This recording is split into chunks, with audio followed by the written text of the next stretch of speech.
Hey everyone, and welcome back to Food Lover's Delight. I'm your host, Andrew.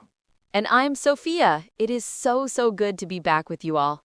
It is, and Sophia, I'm already hungry. I've been thinking about today's topic all morning. Oh my gosh, me too. We are tackling a giant today. We're talking about maybe the best food city in the entire United States. I mean, it has to be. It's definitely in the top 3 in the world for me. Today, we are diving headfirst into the incredible, overwhelming, and delicious food scene of New York City. Yes, the Big Apple. From a $1 slice of pizza to, a super fancy dinner. There is just so much to talk about. It's almost impossible to cover it all. We'll do our best, so if you're planning a trip or you just like to daydream about amazing food, this episode is definitely for you. Okay, Andrew, let's start with a big question. Someone is in New York for the very first time. They have one day. What is the first thing they absolutely must eat? Wow, one thing. That's so hard. But I think if I have to choose, it has to be a classic New York slice of pizza. Yes, 100%. It's not just food, it's an experience, isn't it? Exactly. You have to go to one of those old school places with the red and white checkered floors, and you get a slice on a paper plate. Mm-hmm. And the most important part is you have to fold it in half to eat it. It's the only way. We call it the New York fold. The New York fold, yes. So the grease drips down and you eat it right there on the sidewalk. It's the best. So do you have a favorite spot? Well, a lot of people will say Joe's Pizza, and it is famous for a reason. It's really good.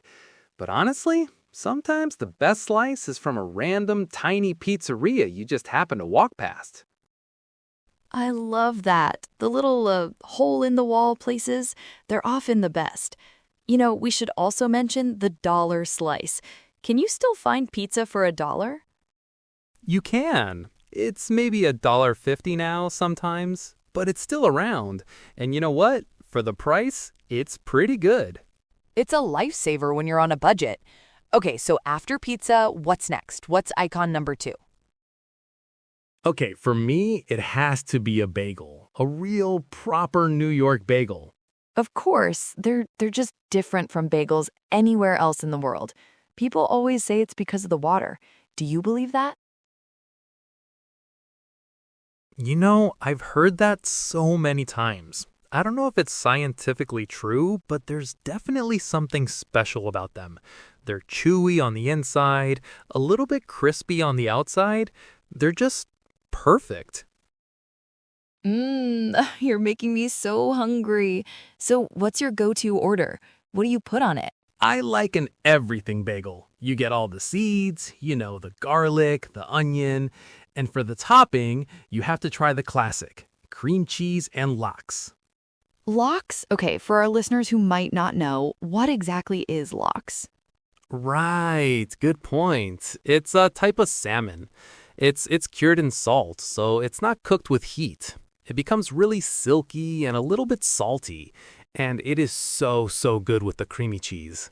It is the perfect combination, and maybe some capers and red onion on there too, if you're feeling fancy. Oh, now you're talking. That is the perfect New York breakfast right there. So we've covered the big ones, pizza and bagels, but New York is so much more than that. I think we need to leave Manhattan for a minute. Yeah, that's where the real magic happens. Each neighborhood and each borough has its own personality and its own special food. Exactly. Let's talk about Queens. If you go to Flushing in Queens, you absolutely have to get dumplings. Oh, Flushing is a food adventure all on its own. It's one of the biggest Chinatowns in the city. And yeah, the dumplings are a must. You can find places where you can get a huge plate of them for just a few dollars. Right? And they're so delicious. Steamed, fried. I especially love the ones with soup inside, the xiaolong bao. Soup dumplings. They are tricky to eat, but so worth it. Quick tip. You have to bite a little hole on the side and slurp the soup out first. Yes, a very important tip so you don't burn your whole mouth. I definitely learned that the hard way. I think everybody does. It's a rite of passage. Okay, how about we hop on the subway and go to another borough, Brooklyn? Ooh, okay, Brooklyn. It's so big. Where do we even start? Well, I've had some of the best, and I mean best, tacos of my life in Brooklyn, in a neighborhood called Sunset Park. Oh, really? Tell me more. It's just so authentic. There's a huge Mexican community there, so you find all these amazing little spots. Sometimes it's just a food cart on the street corner, making these incredible al pastor tacos. Al Pastor. That's the one with pork and pineapple, right? Yup, they cook the pork on this big spinning thing. It's called a trompo. They slice the meat off right into the tortilla and then flick a little piece of pineapple on top. It's sweet, it's savory, it's just perfect. That sounds absolutely incredible. This is what I love about New York. You can travel the world without ever leaving the city, just by taking the subway. Totally. You can have amazing Chinese food for lunch in Queens, incredible Mexican food for dinner in Brooklyn, and what about the Bronx? We have to mention Arthur Avenue. Arthur Avenue in the Bronx, yes! For anyone who loves Italian food, it is like paradise. It's the real Little Italy. It really is. You can get fresh pasta, amazing bread, pastries like cannoli. It feels like you're actually in Italy. Okay, so I think a big question people have is, how do you find these great places? The ones that aren't super famous or full of tourists? That is a great question, and I have a simple answer to start. Street food. Yes, don't be afraid of the street carts. They are a huge part of the food culture here. A classic hot dog with mustard and sauerkraut from a cart? It's a simple thing, but it's such a New York experience. But the real star of the street food scene is the halal cart. Oh, the chicken and rice from a halal cart. It is one of the best and most affordable meals in the whole city. It's legendary.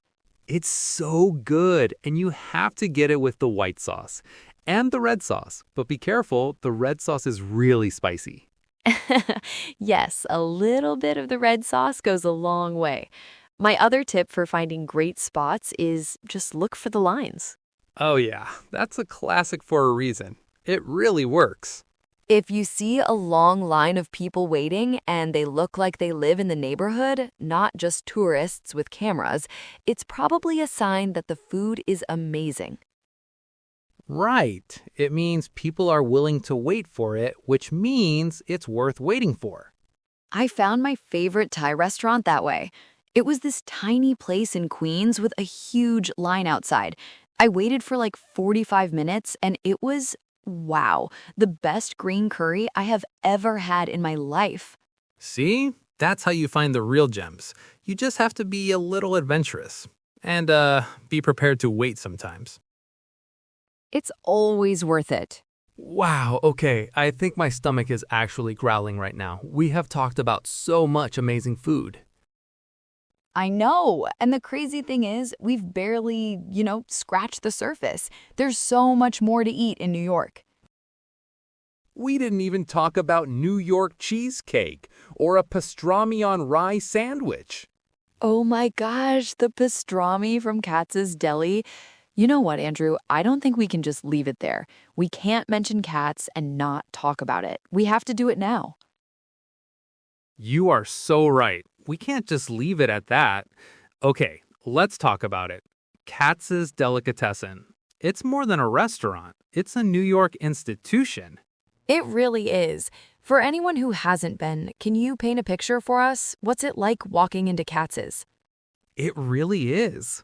The moment you walk in, you're hit with this incredible wall of sound and smell. It's loud, it's crowded, and it smells like pickles and smoked meat. It's the best. Exactly. They hand you a ticket when you walk in, and you have to be careful not to lose it. That ticket is your lifeline. You take it up to the counter where these master sandwich makers, called cutters, are working their magic. And they're carving this giant piece of meat right in front of you. So, what is the sandwich you have to get? Oh, it has to be the pastrami on rye. That's the king. And when it comes to your table, it's almost intimidating. It's a mountain of meat. They pile it so high you can barely fit your mouth around it. It's so much more than a sandwich. I love that the cutters will give you a little slice of the pastrami to taste while they're making your sandwich. And the flavor. Describe it. Exactly. The pastrami itself is the star. It's been cured and smoked for weeks, so it has this incredibly deep, smoky, and slightly peppery flavor. And the meat is so tender it just falls apart. The rye bread and the spicy brown mustard are there just to complement it, not to overpower it. It's perfection. And the only thing you need on it is a little bit of spicy brown mustard. That's it. No lettuce, no tomato, just the meat, the mustard, and the bread. The bread is so important too. It has to be soft rye bread, strong enough to hold everything together, but not so strong that it takes away from the pastrami. Okay, after a sandwich like that, I don't know if I'd have room for dessert. But if I did, it would have to be another New York classic. We have to talk about cheesecake. Oh, yes, New York cheesecake. It's so different from any other cheesecake in the world. What's the secret? Why is it so special? That's right. It's all about the cream cheese. A true New York cheesecake is dense, rich, and incredibly creamy. It's not light and fluffy like some other styles. It has a firmness to it that is just so satisfying. And a classic graham cracker crust is a must. That sounds divine. And if you want the real deal, there's one place that everyone talks about, right? You have to go to Junior's. Junior's in Brooklyn is the mecca of cheesecake. Their original cheesecake is legendary. It's everything we just described. Rich, creamy, and absolutely unforgettable. Going there feels like stepping back in time. It's a classic New York experience. Wow, what a food journey! From pizza and bagels to pastrami and cheesecake, we've covered some serious culinary ground today. I'm officially starving.